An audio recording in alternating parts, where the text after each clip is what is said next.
Follow the pattern. Neville Goddard, 25th March, 1968.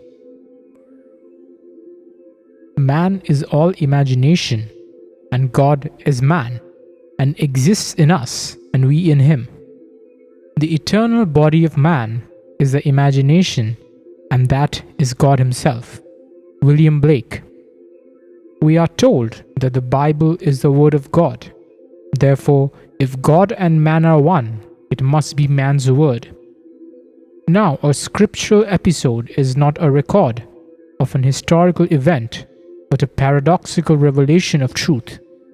Accept this, even though you may not understand it, for when scripture is experienced, you will know it is literally true.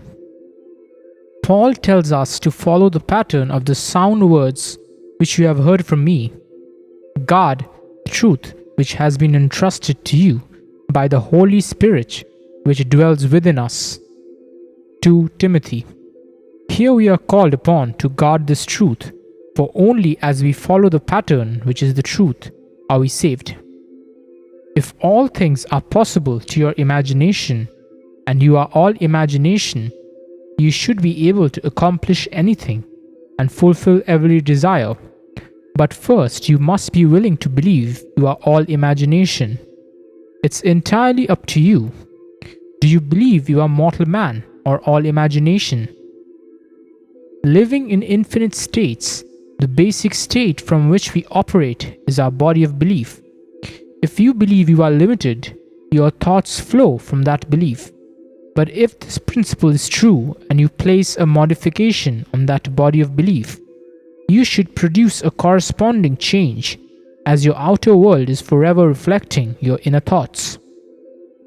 Genesis tells us that the serpent, the symbol of our fall, is the most subtle, often translated as wisest, of all of God's creatures. In Proverbs, the personification of wisdom says, God created me at the beginning of his ways, the first of his acts of old. Then, in 1 Corinthians, Christ is defined as the power and wisdom of God. If this is true, then who is the serpent? The churches teach that some strange dragon led man into this world of sin and death. But when you understand Scripture, you will realize that Jesus Christ, God's power and wisdom, is the serpent. It is he who brought us into the world of generation, and it is he who redeems us by raising us into the world of regeneration. This I know to be literally true. John tells us, no one ascends into heaven but he who first descended, even the Son of Man.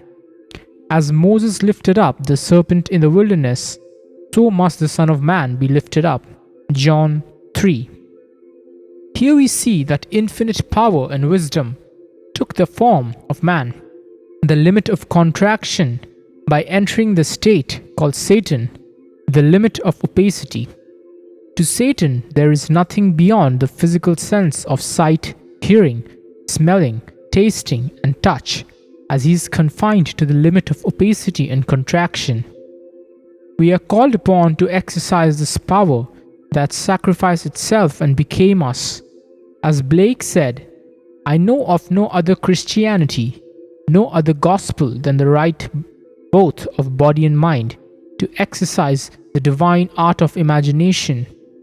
By exercising the divine art of imagination, you can prove to yourself that you can go beyond what your eyes, reason, and senses dictate. Exercise this art by daring to assume you are what your reason and senses deny you. Persist, and to the degree you are self-persuaded of its truth, the outer world will change, for it is forever conforming to the belief housed within you.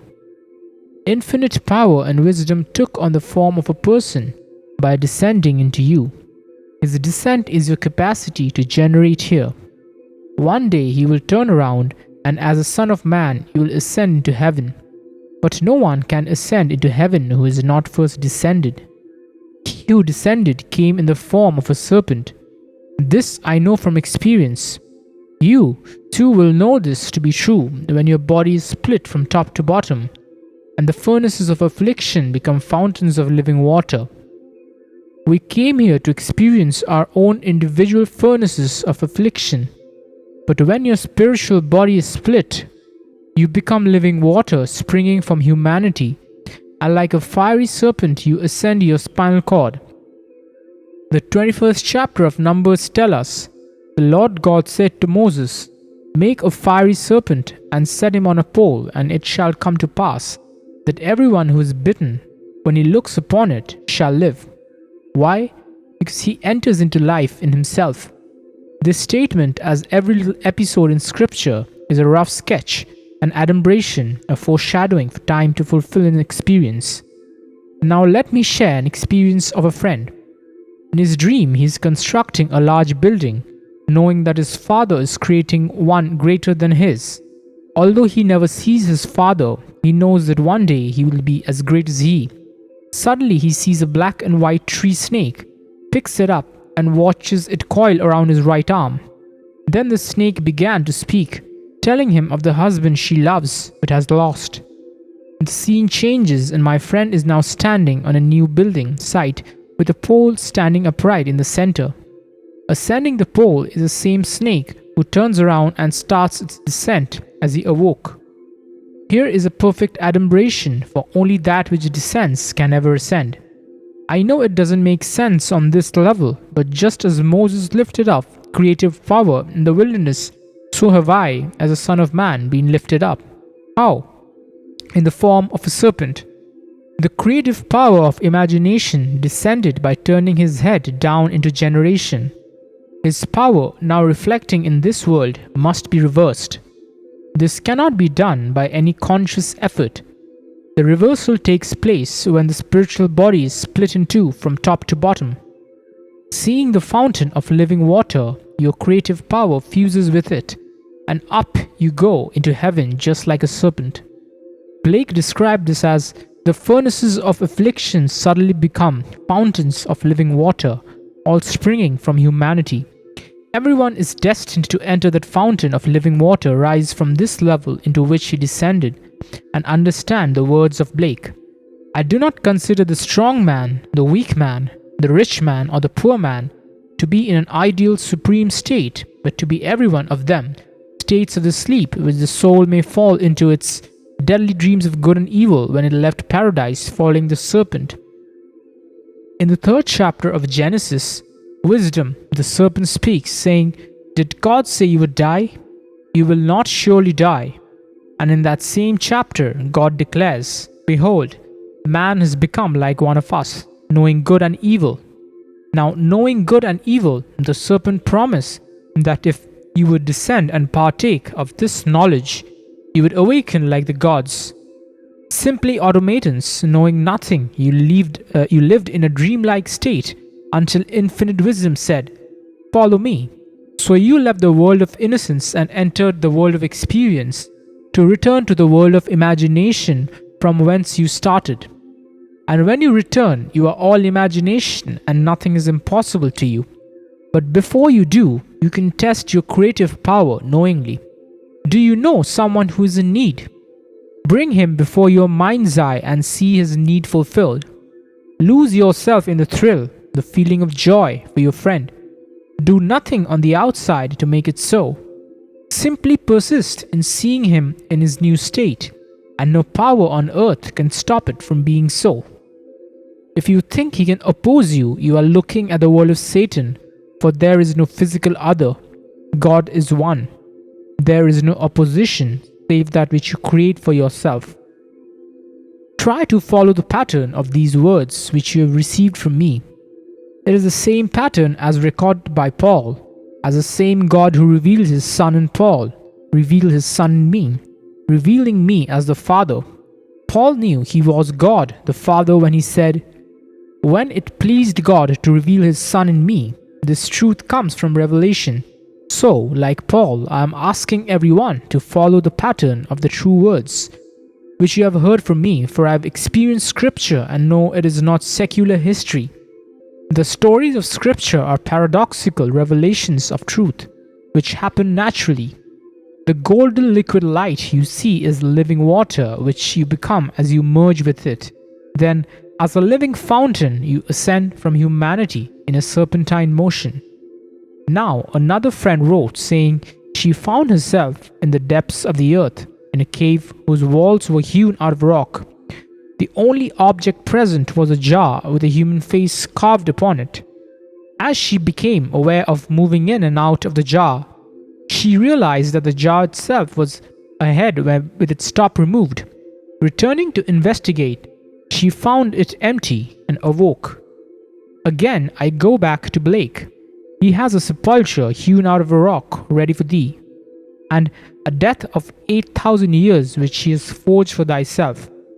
Blake saw the sepulchre forged out of rock, ready to receive the death of 8,000 years. In Blake's symbology, 8,000 does not necessarily mean years.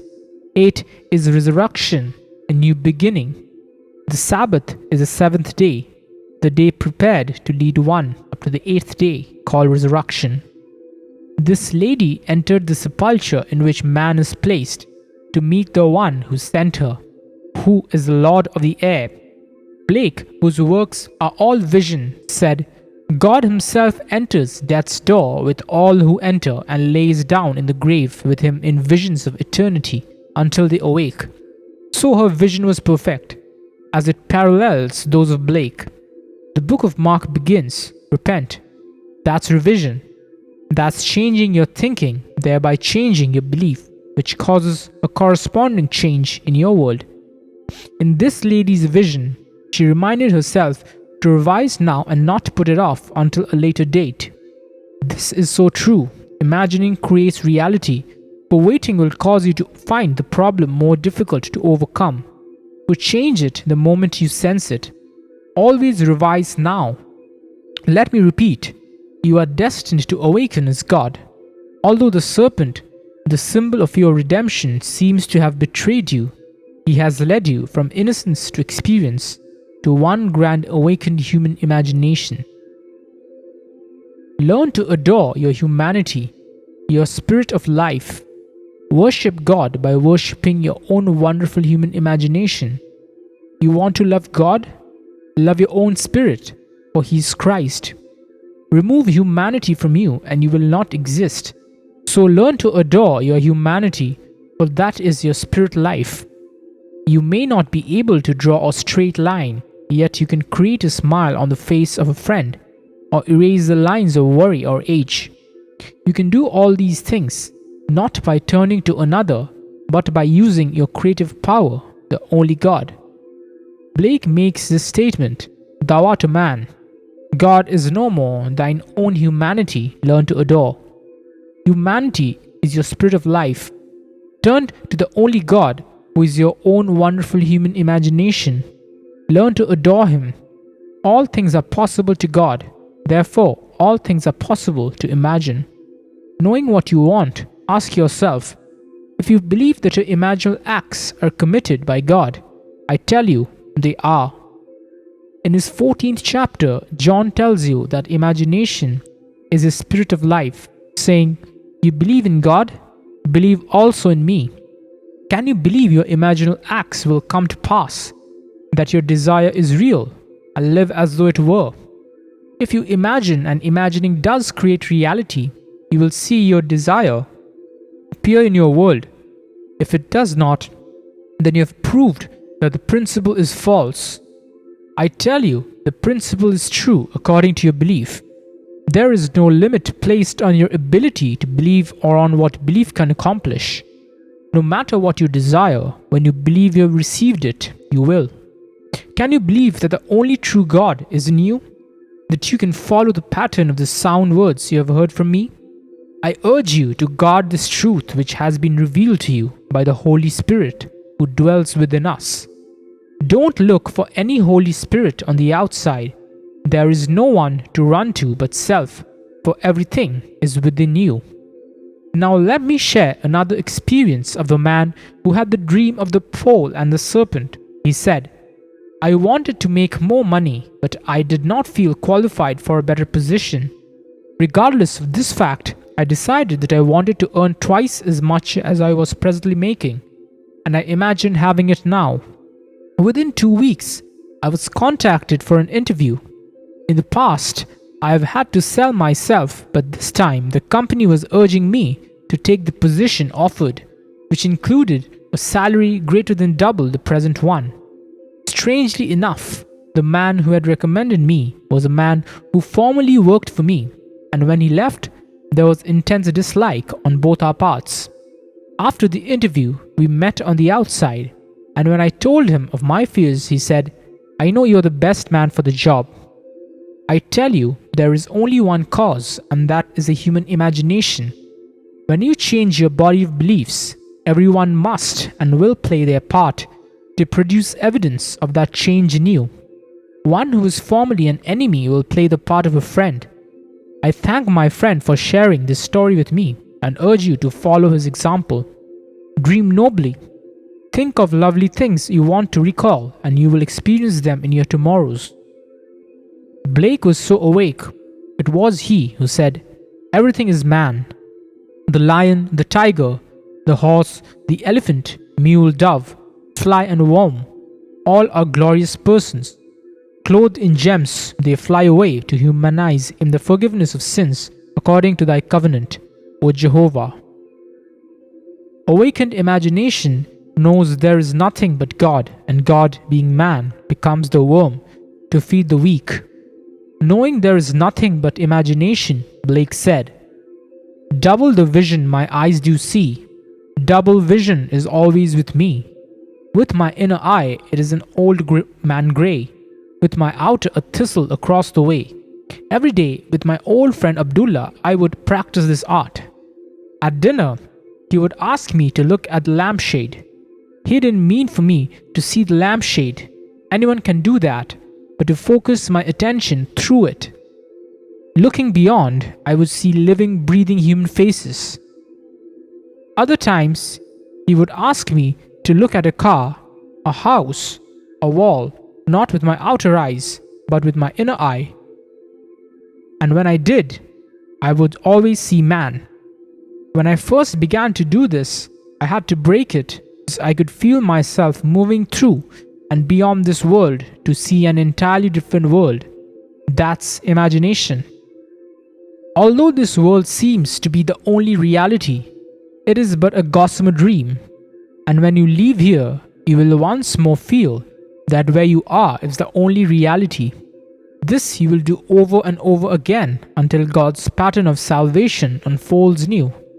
Then you will follow the pattern of the sound words that you have heard from me and guard the truth, which will be imparted to you by the Holy Spirit who dwells in all. He has revealed salvation's pattern to me. Having entrusted me with that truth, I have told it and will continue to do so until I can tell it no more. Then someone else will pick it up and continue the pattern. The Bible, from beginning to end, is simply a book of patterns, claiming there is only one source of all dreams, who is God. The story is told of a man called Joseph, the dreamer, who was placed in a coffin in Egypt. So who was placed in that coffin but God? It is God who descends and takes upon himself this concrete, fake state called Joseph. It is recorded that Joseph was the third son of Jacob, born to him in his old age, and Jacob was a son of his mother's old age, and Jacob's father was a son of his mother's old age. Do you see the pattern repeating itself over and over again here? This book of patterns will unfold in each one of us. How long it will be before the pattern unfolds in you individually, only your Heavenly Father knows. I can tell you this, however, it will happen in your old age, when you have had all of the experiences life here can give you, and you seem to be barren. The child will come. That is my promise. Now let us go into the silence. Thank you.